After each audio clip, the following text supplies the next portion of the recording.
So அவர் இப்படி சொல்லிட்டாரு. சொன்னேன்னா அது எனக்கு மைண்டில் இருந்தது. அப்படி இருந்து இப்போது இங்கேயும் இதையும் முடிச்சிட்டேன். இங்கேயும் வந்து ஒன் இயர் அந்த கோர்ஸ், டிப்ளமா கோர்ஸ் அது மியூசிக்கில். ஸோ அதையும் கர்நாடிக் அது முடித்தாச்சு. முடிச்சுட்டு இப்போது அங்கே தான் எனக்கு ஒன்றும் வேலைக்கு ஆகலையே கிரிக்கெட்டுக்கு. சரி நம்ம நாட்டை பார்க்க கிளம்புவோம் அப்படின்ட்டு இருக்கும்போது அவங்க சொல்கிறாங்க, கொஞ்ச நாள் நீங்கள் பொறுத்து பாருங்கள், இல்லைன்னா இங்கே சிட்டிசன் அப்ளை பண்ணுங்கள், பண்ணி இங்கே உள்ள இதெல்லாம் எடுத்துட்டிங்கன்னா you have a bright future in Sri Lanka அப்படின்னாங்க. போயா அப்படின்ட்டு நான் கிளம்பிட்டேன்.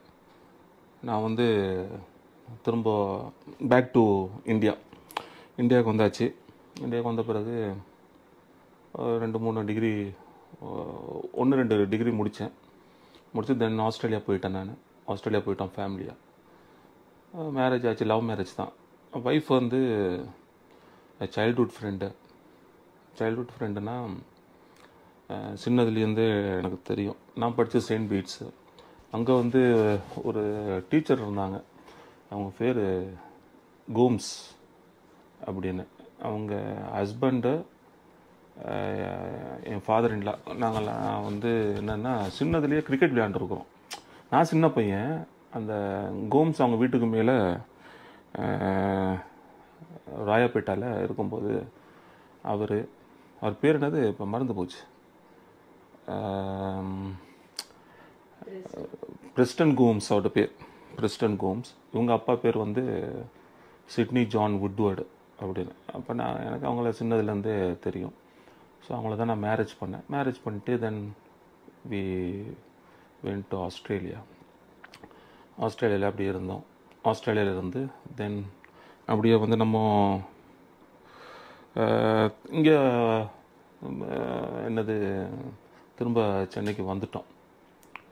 இப்போ பாருங்கள், ஆண்டோட சித்தம் இருந்திருந்தால் ஒன்று நான் இங்கே கிரிக்கெட் விளையாண்டுருப்பேன் நம்ம ஊரில், இல்லை ஸ்ரீலங்கா போயிருந்தேன், அங்கேயும் எனக்கு அப்படி ஆட கிடைக்கல. அந்த மியூசிக் லைனில் ட்ரை பண்ண பாருங்கள், அங்கேயும் எனக்கு முடியலை. அப்போது நம்ம சித்தம் எதுன்னு நம்ம தெரிஞ்சுக்கணும். இப்போ சின்னதுலேருந்து நான் வந்து இளையராஜாட்ட பயங்கர ஃபேன். எல்லாருக்கும் இளையராஜா ஃபேன் தான். இப்போ நான் செயின்ட் பீட்ஸில் படிக்கும்போது பார்த்திங்கன்னா கார்த்திக் ராஜாவை வந்து நான் சொல்லுவேன், சின்னதில் சொல்லுவேன், உங்கள் அப்பாவை பார்க்கணுண்டா அப்படின்னு. அப்போ அவன் சொல்லுவான், நானே பார்த்து ரொம்ப நாள் ஆச்சு ஜானு, நானே பார்த்து ரொம்ப நாள் ஆயிடுச்சு, அப்பா நைட்டுக்கு வருவாங்க. அப்போ அவங்க பிரசாத் ஸ்டூடியோவில் தானே எல்லாம் பண்ணுறது, அவங்க வீட்டில் பண்ணுறது கம்மி ரெக்கார்டிங்ஸ்லாம். ஸோ அவன் அதை அப்பா சொல்லியிருக்கான், எனக்கு ஒன்றும் புரியல. நான் ஃப்ரெண்ட்ஸ் எல்லாம் கூட்டிக்கிட்டு அவங்க வீட்டுக்கு முன்னாடி நின்று இளையராஜா சாரை பார்க்க முடியாதான்னு ஏங்கின காலம்லாம் இருக்குது. ஸோ அப்படி இருக்கும்போது ஸ்கூல்லையும் எனக்கு ஒரு நல்ல பேர் கிடையாது. ரவுடி மாதிரி தான் நடந்துக்கிட்டேன். யாரையும் அடிக்கிறது.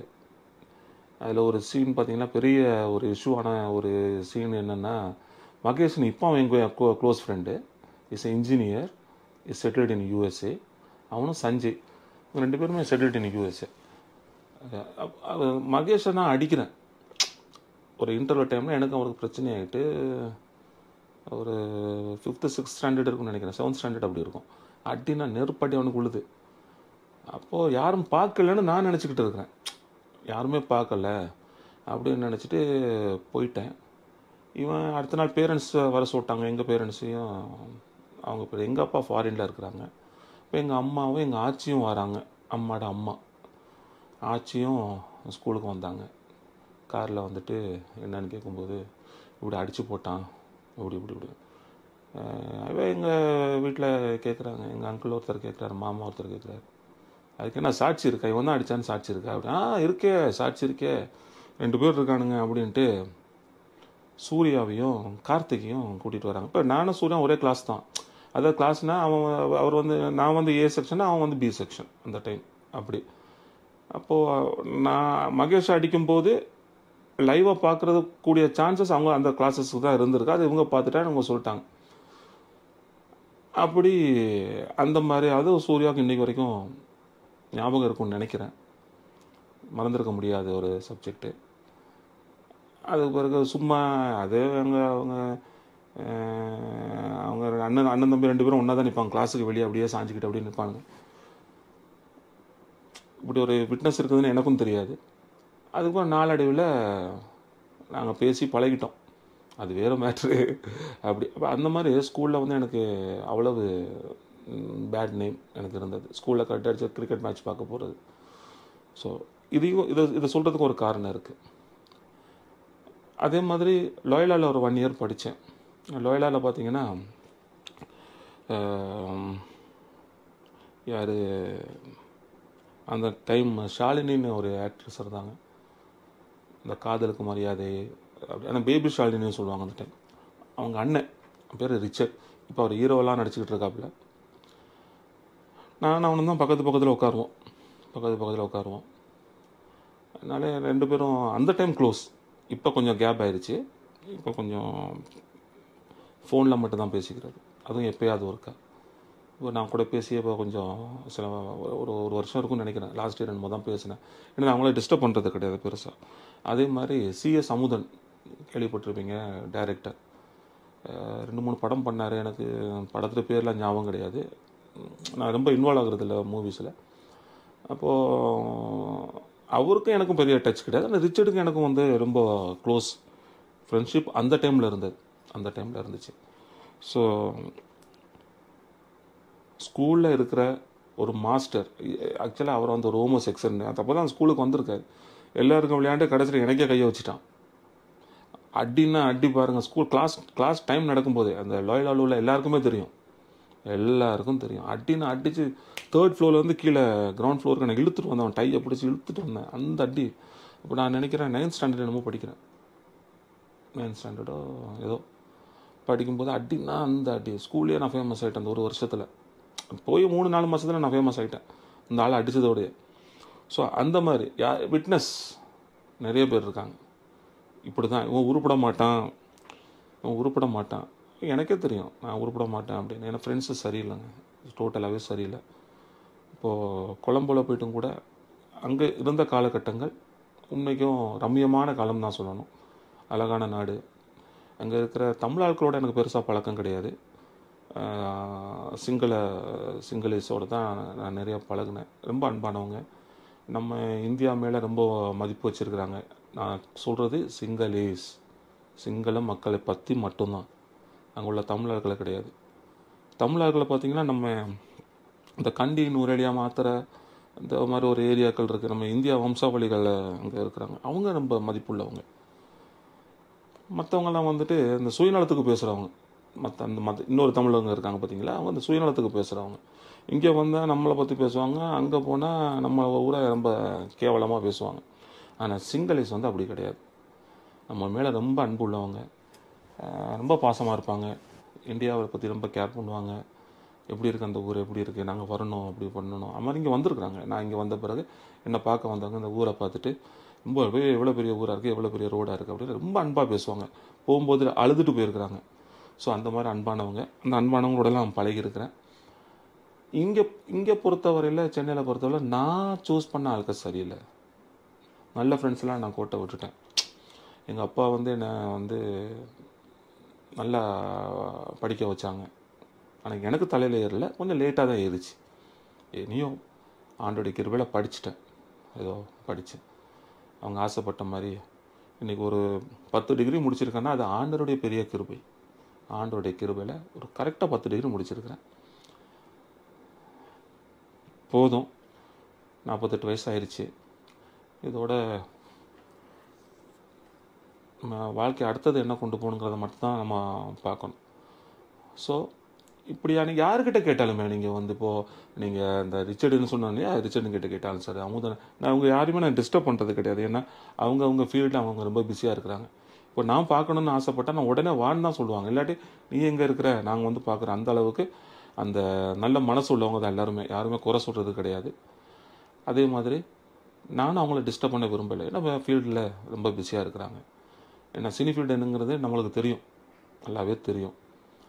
அங்கே வந்து கொஞ்சம் தூங்கிட்டோம்னா நிரந்தரமாக தூங்க வச்சுருவாங்க. அதனால் ஆக்டிவாகவே இருக்கணும். அதனால் அவங்க ஆக்டிவாக இருக்கவங்களாம் நான் டிஸ்டர்ப் பண்ணக்கூடாதுங்கிறதுக்காக. ஸோ இப்போ நான் இருக்கிற அதே ஏரியாவில் தான் அமுதனும் இருக்காப்புல, CS அமுதனும். நான் பெருசாக அவங்களுக்கு கால் பண்ணி நான் டிஸ்டர்ப் பண்ணுறதுலாம் கிடையாது. அவங்க அப்பா இறந்துட்டாங்க. அப்போ நான் கால் பண்ணி நான் பேசினேன், என்ன ஆச்சு, எப்படியா இருந்தாங்க அப்படின்னு. அதோட முடிஞ்சு. அதுக்கப்புறம் நான் இன்னும் பேசலை. ஸோ இந்த மாதிரி தான். அதனால் என்னை பற்றி கேட்கணும்னா யார்கிட்ட கேட்டாலும் கேவலமாக தான் சொல்லுவாங்க. யாருமே நல்ல மாதிரி இது கிடையாது. அது ஏன் அப்படின்னா, நான் கரெக்டான ஒரு வேயை நான் வந்து சூஸ் பண்ணலை. இப்போது கிரிக்கெட்டுக்கு போனால் கிரிக்கெட்டு சரி வரல. மியூசிக் ஃபீல்டுக்கு போனால் மியூசிக்கில் பார்த்தீங்கன்னா நிறைய பேரோட ஃபாரினர்ஸோடலாம் நான் ப்ளே பண்ணியிருக்கேன். நிறைய நாடுகளுக்கு போயிருக்கேன். இங்கே உள்ள சில ட்ரூப்போடலாம் நான் போயிருக்கேன். இந்த மாதிரி யேசுதாஸ் அங்கிள் வந்து கேஜி யேசுதாஸ் அவங்க கூட வந்து நான் ப்ளே பண்ணியிருக்கிறேன். அவங்கள ப்ளே பண்ணிவிட்டு நான் ஒரு வெளிநாட்டிலேருந்து வரும்போது இப்போ ரீசெண்டாக ஒரு 3-4 இயர்ஸ் இருக்குமா இருக்கும், ஏர்போர்ட்டில் எதாச்சும் நான் அவரை பார்த்தேன். நான் ஒரு 15 வருஷம் கழிச்சு நான் அவரை பார்க்குறேன். பார்த்துட்டு அவங்க யாரோட நின்று பேசிக்கிட்டு இருக்காங்க பிஸியாக. நான் க்ராஸ் பண்ணிட்டோம் நானும் ஒய்ஃபும்.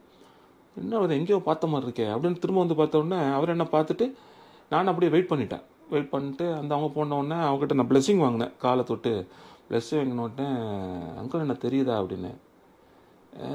நீங்கள் சொன்னால் நம்ப மாட்டீங்க, ஆனால் நம்பணும். ஆண்டவர் பார்த்துட்டு இருக்காரு. அவங்களுக்கு இப்போ நான் நினைக்கிற மாதிரி இப்படி 75-80 இயர்ஸ் இருக்கணும். இப்போது நான் சொல்லும்போது 75 இயர்ஸ் இருக்கும்.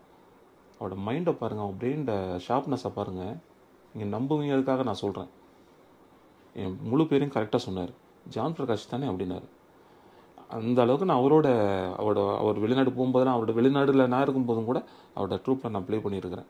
அவருடைய ட்ரூப்பில் இல்லை, அவருக்காக நான் ட்ரம் ப்ளே பண்ணியிருக்கிறேன் நிறையா சாங்ஸ்.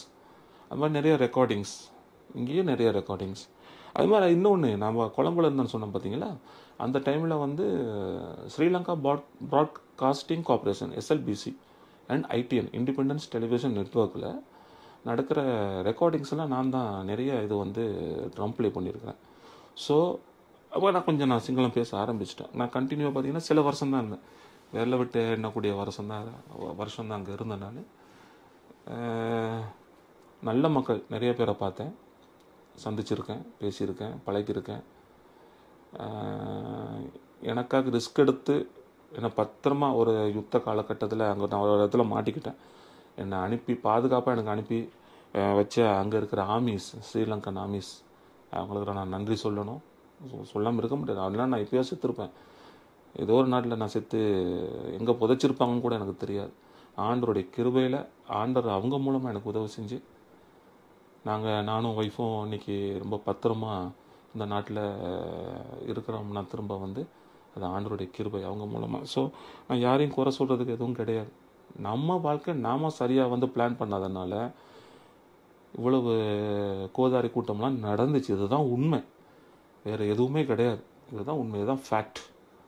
நான் ப்ரே பண்ணியிருக்கணும் அப்போவே, ஆண்டவரே நான் என்ன பண்ணணும், ஏது பண்ணணும், உங்கள் சித்தம் என்ன ஆண்டவரே நீங்கள் சொல்லுங்கள் அப்படின்னா ஆண்டவர் சொல்லியிருப்பாங்க.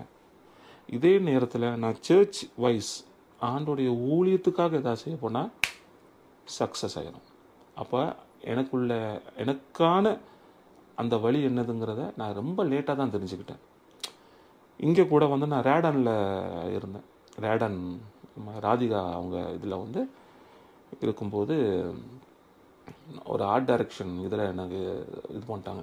உள்ளே போனோடனே என்னை புகுந்து தள்ள ஆரம்பிச்சிட்டாங்க. புகுந்து தள்ளினானுங்களா எனக்கு வாரினானுங்களான்னு எனக்கு இன்றைக்கி வரைக்கும் தெரியாது. சார் உங்களுக்கு என்னது சார் இந்த வேலை, இல்லை ஆர்ட் டைரக்ஷன்லாம் என்ன சார், நீங்கள் சும்மா நடிங்க சார், ஹீரோ மாதிரி இருக்கீங்க, ஹீரோ மாதிரி நடிங்க அப்படின்ட்டானுங்க. அவனுக்கு தான் சொல்கிறேன், எனக்கு வாரி ஊற்றுனானுங்களா இல்லைன்னா நான் அங்கேருந்து அனுப்பணும்னு நினச்சானுங்களான்னு எனக்கு தெரில. இப்போ அங்கேயும் வந்து இப்படி ஆயிடுச்சு. அதே நேரத்தில் சுரேஷ் மேனன், ரேவதி அவங்களோட ஹஸ்பண்ட், அவர் ஒரு படம் பண்ணும்போதும் கூட என்ன ஃபிக்ஸ் பண்ணிட்டாங்க. எனக்கு நடிக்க விருப்பம் இல்லை, எனக்கே நடிக்கிறதுக்கு அதில் பெருசாக ஒரு இன்ட்ரெஸ்ட்டு இல்லாத மாதிரி ஆயிடுச்சு. நான் கால் பண்ணி நான் ஒரு வெளியூர் போகிறேன், போயிட்டு வரேன் அப்படின்ட்டு அதை நான் கட் பண்ணிக்கிட்டேன். ஸோ எனக்கான அந்த பாதை எதுங்கிறத நான் சூஸ் பண்ணாம விட்டது வந்து அது என்னுடைய பல மிஸ்டேக்ஸில் இது ஒன்று. ஸோ ஃப்ரெண்ட்ஸ் சரியில்லை, அது ஒரு காரணம். இன்றைக்கி இப்போ நான் ஒரு படத்தில் நடிக்கணும்னாலும் இதுனாலும் கூட இப்போது நான் அமுதன் சொல்லியிருந்தேன் இல்லையா, அந்த அமுதன் கூட நான் ஒன்று கூட ஃபோனில் பேசிட்டு இருக்கும்போது, டேய் நான் அடுத்த படத்தில் நடிக்கணும்டா அப்படின்னு சொல்லும்போது, அந்த படம் 2வது படம்னு நினைக்கிறேன். அந்த ஷூட்டிங்கில் நான் இருக்கேன், அவங்க கூட இருக்கிறேன். லாஸ்ட் ஷார்ட்ஸில் ரிச்சர்டு, அவங்க விமல், ஆக்டர் விமல், அமுதன் எல்லாம் 2வது படம். அந்த படம் வெளியே வரலன்னு நினைக்கிறேன், ஏதோ ஒரு காரணத்தினால. அது அவங்களுடைய ஏதோ ஒரு இது பிரச்சனை, எனக்கு அது தெரியாமல் பேசக்கூடாது. ஸோ அந்த படம் வெளியே வரல. அந்த ஷூட்டிங் போது நான் சொல்கிறேன், ஷூட்டிங் போதில் அதுக்கு பிறகு ஒரு நாள் ஃபோனில் பேசிட்டு இருக்கும்போது இப்போ அவங்க என்கிட்ட சொன்னாப்புல, நெக்ஸ்ட் மூவியில் you are acting, it's for sure அப்படின்னா எனக்கு மெசேஜே அனுப்புனான். இப்போ நான் இப்போது ரத்தம்னு ஒரு படம் வந்துச்சுல்ல, ரத்தம் தானே அது. இப்போ அந்த படத்தில் பார்த்தீங்கன்னா நான் சான்ஸ் கேட்டிருந்தா எனக்கு கொடுத்துருப்பாப்புல. யாருமே கெட்டவங்க கிடையாது, யாருமே பொறாமல் பிடிச்சவங்க கிடையாது. எனக்கு அதுக்கான இன்ட்ரெஸ்ட்டு கிடையாது. எனக்கு பார்த்தீங்கன்னா எனக்கு அதுக்கான இது தோணலை. எனக்குள்ளேயே இருக்கிற எப்பவும் ஓடிக்கிட்டு ஒன்றே ஒரு விஷயந்தான், ஆண்டருக்காக ஏதாவது செய்யணும். அதை நான் அப்போவே நான் ஃபோக்கஸ் பண்ணியிருக்கணும். அந்த 17-18 வயசுலேயே 17 வயசுலேயே நான் சின்னதுலேருந்து எனக்கு ஆண்டவர் தான், எனக்கு வேறு யாரும் தெரியாது. ஆண்டவர் மாதா, ஆண்டவர் இயேசு மாதா, ஜீசஸ் மதர் மேரி, ஜீசஸ் மதர் மேரி, வேறு யாரையும் எனக்கு தெரியாது, அவங்கள மட்டும்தான் எனக்கு தெரியும். அதனால் இப்படியான ஒரு காலகட்டங்கள் இதெல்லாம் கடந்து போயிடுச்சு. இப்படிலாம் போகும்போது நம்ம ஒரு இடத்துக்கு போகிறோம், வாரம் ஆஸ்திரேலியாவிலே நிறைய நடந்துச்சு, நிறைய இன்சிடென்ட்ஸ். எல்லாம் பிளெஸிங்ஸ் தான், பேடாக எனக்கு எதுவும் நடக்கலை. நல்ல ஃப்ரெண்ட்ஸ் எனக்கு கிடைக்க ஆரம்பித்தாங்க. நானே ஜெபம் பண்ண ஆரம்பித்தேன். நம்ம ஜெபம் பண்ணி நாம் பெற்றுக்கொள்ளணும். இப்போ நானே ஆண்டவர்கிட்ட கேட்டிருக்கலாம், ஆண்டவரே நான் இப்படியாவது ஸ்ரீலங்கா கிரிக்கெட் டீமுக்கு இப்படி ஆடணும் ஆண்டவர்னு கேட்டிருந்தா, ஆண்டவர் என் இதயத்தின் விருப்பத்தை நிறைவேற்றி இருப்பார். நான் கேட்கல. இல்லை நான் ரேடனில் இருக்கும்போது நான் ரேடனில் ஒரு பெரிய ஒரு ஆளாக வரணும் அப்படின்னு கேட்டிருந்தா எனக்கு சான்ஸ் கிடச்சிருக்கும், அதுக்கான இது எனக்கு அந்த வாய்ப்புகள் கிடச்சிருக்கும். இல்லை நான் மியூசிக் ஃபீல்டில் நான் ஒரு பெரிய ஆளாகணும் அப்படின்னு கிடச்சிருந்தா அதில் கிடச்சிருக்கும். கேரம் போர்டு கூட செம்மையாக விளையாடுவேன், நிறைய டோர்னமெண்ட்ஸ்லாம் வின் பண்ணியிருக்கேன். எந்த விருப்பம்னாலும் என் இதயத்தின் விருப்பத்தை நிறைவேற்றுகிற தேவனை வச்சுக்கிட்டு எதையுமே கேட்காம, நான் 40-41 வயசில் தான் நான் கேட்க ஆரம்பித்தேன். இல்லை ஒரு 35 வயசில் தான் கேட்க ஆரம்பித்தேன். ஆண்டவரே சும்மா இப்படிலாம் போய்கிட்டு இருக்க முடியாது, ஒரு ரெக்கார்டிங் ஸ்டூடியோ ஒன்று வைக்கணும், எனக்கு கிருபை செய்யுங்க. கிருபை செஞ்சார்.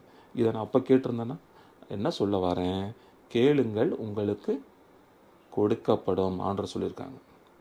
அதை விசுவாசத்தோடு கேட்கணும். நம்முடைய விசுவாசத்தை ஆண்டவர் பார்க்குறாங்க. அந்த விசுவாசம் தான் மெயின். விசுவாசத்தை உருவாக்குகிறவரும் அதை நிறைவேற்றுபவருமாக இருக்கிற, அப்படி தான் வசனம் இருக்குது. அதை நிறைவேற்றுவார், நம்ம விசுவாசத்தை அவர் நிறைவேற்றுவார். இப்போ எனக்கு கிரிக்கெட்டர்ஸ் இவ்வளோ பேர் தெரியும். சமிந்தவாஸ்லாம் நல்லா க்ளோஸ், சமிந்தவாஸ், மலிங்க, எனக்கு இவ்வளோ கிரிக்கெட்டர்ஸாக தெரியும். இவ்வளோ நம்ம சினிமா ஃபீல்டில் இவ்வளோ பேரை தெரிஞ்சு என்ன பிரயோஜனம்? எனக்கு இதயத்தின் விருப்பத்தை நான் ஆண்டர்கிட்ட கேட்டிருந்தா செஞ்சுருப்பாங்க. எனக்கு 35 வயசில் நான் கேட்டதை ஒரு 18-20 வயசில் நான் கேட்டிருந்தேன்னா இன்றைக்கி நான் வேர்ல்டு பாப்புலர். இதுதான் உண்மை. அதுக்காக நம்ம தேவையில்லாம் கேட்கக்கூடாது. இப்போ சிலவங்க பார்த்தீங்கன்னா வசனம் இருக்குது, கால் மிதிக்கும் தேசமெல்லாம் கர்த்தருக்கு சொந்தமாகும் அப்படின்னு ஒரு அருமையான வசனம் பைபிளில் இருக்குது. அதுக்காக நீ போயிட்டு அமெரிக்கா, லண்டன், ஆஸ்திரேலியான்னு இறங்கிட்டு காலை மிதிச்சிட்டோம். ஆண்டவர் சொல்லியிருக்கார், கால் மிதிக்கும் தேசமெல்லாம் கர்த்தருக்கு சொந்தமாகும் அப்படின்னு. எனக்கு இந்த நாடு சொந்தம்னு சொல்லிட்டு இருந்தால் சரி வருமா? அதுக்கு நீ என்ன பண்ணணும்? ப்ராப்பராக அந்த நாட்டுக்கு உண்மை உள்ளவனாக இருக்கணும். அதுக்கு உனக்கு விசா கொடுத்துருக்காங்க, அந்த விசாவுக்கு ஏற்ற உண்மை உள்ளவனாக இருக்கணும், நாட்டுக்கு நன்மை செய்யணும், நீ வேலை உண்டுன்னு இருக்கணும். அதை விட்டுட்டு நீ இல்லாத ஃப்ராடு, முள்ள மாதிரி தானே முடிச்ச வைக்கதானெலாம் பண்ணிட்டா நீ உனக்கு கால் மிதிக்க தேசமெல்லாம் கிடைக்காது, உனக்கு அந்த நாடு சொந்தமாக இருக்காது, சிறைச்சாலை தான், ஜெயில் தான் உனக்கு சொந்தமாக இருக்கும். எதுவுமே நம்ம வசனம்